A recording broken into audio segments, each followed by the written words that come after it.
J'ai entendu parler de revendications sanitaires qui ont lieu notamment autour du pass vaccinal et autour des mesures que nous avons dû mettre en œuvre, mais dont je rappelle qu'elles nous ont permis d'éviter d'avoir à prendre des mesures qui, pour le coup, restreignaient très concrètement et très fortement la liberté des Français.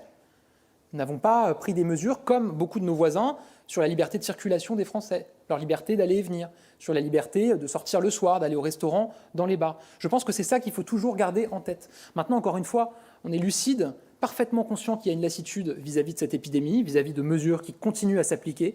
Et je redis que dès que nous le pourrons, évidemment que nous les allégerons.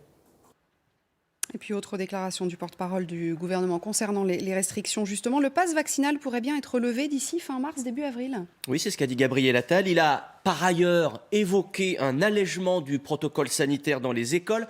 Bonjour, docteur Gérald Kierzek. Comment accueillez-vous, j'allais dire, la levée prochaine des restrictions en France ? Je l'accueille bien, surtout que ça fait quelques semaines qu'on disait que globalement, il n'y avait pas de corrélation entre le pass vaccinal et la décrue de l'épidémie. On voit bien que l'épidémie, qui était moins sévère que d'habitude, là, elle est en train de baisser. On est certes à 200 et quelques mille tests positifs de gens qui ne sont pas malades. Alors, il va falloir le conditionner à une baisse du nombre de cas positifs, encore que ce n'est pas un bon indicateur, on l'a dit et redit sur ce plateau. Les patients en soins critiques, on est à 3500, donc sur 20 000 lits, donc là aussi la tension redescend.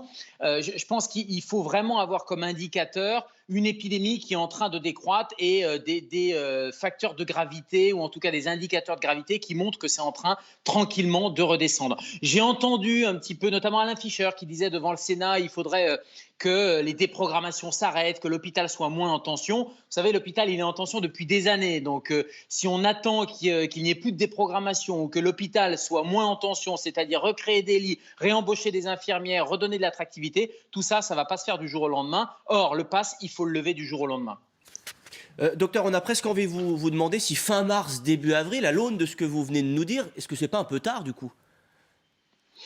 Il y a deux choses. Il y a le calendrier médical et le calendrier politique. Le calendrier médical, on aurait pu déjà le lever parce que ce n'est pas le pass vaccinal de toute façon qui change quoi que ce soit à l'évolution de l'épidémie. On avait raillé un peu les mesures, le café debout, le café assis, etc. On voit bien que ce n'est pas ça qui a fait évoluer l'épidémie. L'épidémie, elle évolue pour son propre compte grâce à Omicron et grâce à cette évolution en pic. Et puis après, ça redescend comme toutes les épidémies saisonnières. Mais il y a le calendrier politique. Il y avait le calendrier politique pour passer à l'Assemblée et au Sénat le pass vaccinal. Et maintenant, il y a le calendrier politique. Ça ne vous a pas échappé, des élections. Et donc, si le futur candidat président actuel veut s'approprier un peu la décrue de l'épidémie en disant, c'est ce qu'a un peu laissé penser Gabriel Attal, que finalement c'était grâce à ces mesures-là, eh bien ça veut dire que décrue de l'épidémie, les mesures ont été efficaces, encore une fois, dans la bouche du politique, et donc on peut, juste avant des élections, en tirer les fruits politiques et pourquoi pas enlever ce pass juste avant les élections présidentielles. Docteur Gérald Kierzek, merci beaucoup. Dans l'actualité, puisqu'on parlait d'ailleurs du pouvoir d'achat tout à l'heure, ce geste du groupe Total en faveur du pouvoir d'achat face à la hausse des prix de l'énergie.